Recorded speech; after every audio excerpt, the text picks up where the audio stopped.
नमस्कार दोस्तों, मैं प्रद्युमन सोनी दशपुर क्लासेस में आपका बहुत बहुत स्वागत करता हूं।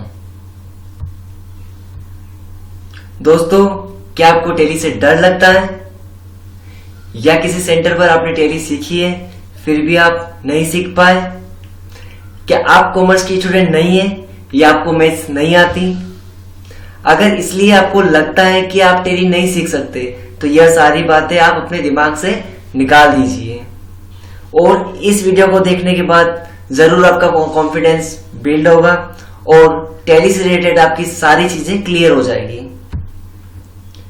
हम आपके लिए टैली की पूरी सीरीज लेकर आएंगे जिसमें मैं आपको बताऊंगा कि टैली सीखना कितना आसान है। आपका जो टैली सीखने का डर है वह वाकई में निकल जाएगा। अब बात करते हैं इस वीडियो की कि टैली क्यों सीखें, टैली क्या है, इसको सीखने से आपको क्या फायदा होगा और इसको सीखने में आपके सामने क्या क्या परेशानियां आती है। ये सारी की सारी बातें जानने वाले हैं हम इस वीडियो में। तो शुरू करते हैं। दोस्तों, टैली कोई भयंकर चीज नहीं है जिसे आप नहीं सीख सकते। अगर आपको मैथ्स नहीं आती, कॉमर्स नहीं आती, तब भी आप टैली आसानी से सीख सकते हो। या सिर्फ आपको समझना है कि कौन सा अकाउंट कहां फिट करना है। अगर आप टैली को सिंपल लैंग्वेज में समझोगे तो बहुत सारी चीजें होती हैं, जैसे दूध वाले का हिसाब, बिजली का बिल, ट्यूशन की फीस, या अगर आपने किसी से मकान रेंट पर ले रखा है तो उसका पैसा देना है, या किसी को उधार दिया है तो उससे पैसा लेना है। ऐसी जो घर में बजट बनाते हैं तो वह यह सारी चीजें कहीं ना कहीं लिखते होंगे और इन्हीं चीजों को घर में किसी बच्चे को भी बोल दिया जाए कि बेटा कैलकुलेटर लेके बैठो और हिसाब लगाओ कि किसको कितना पैसा देना है और किसको किससे कितना पैसा लेना है, तो वो छोटा सा बच्चा भी आसानी से घर के अकाउंट्स मेंटेन कर देगा।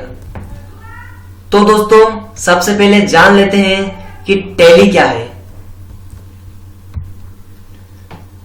टैली ERP 9 एक अकाउंटिंग सॉफ्टवेयर है जहां पर हम बिजनेस का सारा हिसाब किताब रखते हैं।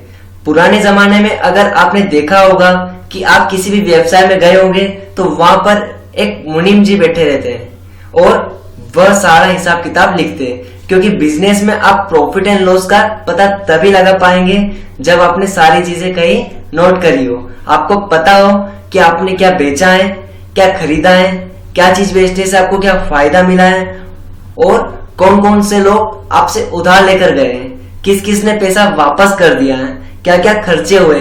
ये सारी चीजें आपको जरूर लिखनी होगी और पुराने जमाने में ये सारी चीजें लिखने के लिए हम इस्तेमाल करते थे बही खातों का, और इन्हीं बही खातों का नया रूप है ये कंप्यूटर अकाउंटिंग सॉफ्टवेयर जिसे हम टैली कहते हैं। लेकिन बिजनेस का हिसाब थोड़ा सा बड़ा होता है, उसके लिए ये अकाउंटिंग सॉफ्टवेयर है। यहां पर भी आपको पैसे के लेन देन का हिसाब ही रखना है कि किसको दिया है और किससे कितना पैसा लिया है। बहुत सिंपल है, कोई ज्यादा बड़ी चीज नहीं है। अब पुराने जमाने के सिस्टम में और नए जमाने के सिस्टम में यह अंतर रह गया है कि पुराने जमाने में जो मुनीम जी बैठते थे वह पूरा काम अपने हाथों से करते थे। इसमें से 100% काम यूजर यानी मुनीम जी को ही करना पड़ता था, जिससे काम बहुत मुश्किल से होता था और गलतियां भी कई ज्यादा होती थी। लेकिन टैली जैसे सॉफ्टवेयर के आने के बाद से मुनीम यानी यूजर का काम 10% और 90% काम टैली सॉफ्टवेयर पर किया जाता है। आपको इन सॉफ्टवेयर में कुछ भी नहीं करना है, बस कुछ रूल के हिसाब से बिल बनाना है और सही सही एंट्री करनी है। बाकी सारा काम जैसे रिपोर्ट्स बनाना, बैलेंस शीट बनाना, ट्रायल बैलेंस आदि सारी चीजें टैली खुद ब खुद कर देता है। यह सारी रिपोर्ट्स के बारे में जैसे जैसे हम आगे की क्लासेस लेंगे, हम प्रैक्टिकल वर्क करेंगे, उसमें हम ये सारी रिपोर्ट्स बनाना समझेंगे। टैली सॉफ्टवेयर आपके काम को काफी सरल बनाता है। इससे डरने या घबराने की जरूरत नहीं, बस आपको इनके कुछ रूल को जानना जरूरी है। इस सॉफ्टवेयर को चलाना बहुत आसान है, बस आपको इन चीजों के सही सही रूल पता होना चाहिए कि कौन सी एंट्री कहां पर करनी है। तो आगे आने वाले वीडियोस में हम यही समझेंगे कि अकाउंट्स के जो रूल है वह क्या है। बस यह समझने के बाद डाटा एंट्री करना इतना सरल हो जाएगा कि एक छोटा सा बच्चा भी आसानी से एंट्रीज करके अकाउंट्स मेंटेन कर लेगा।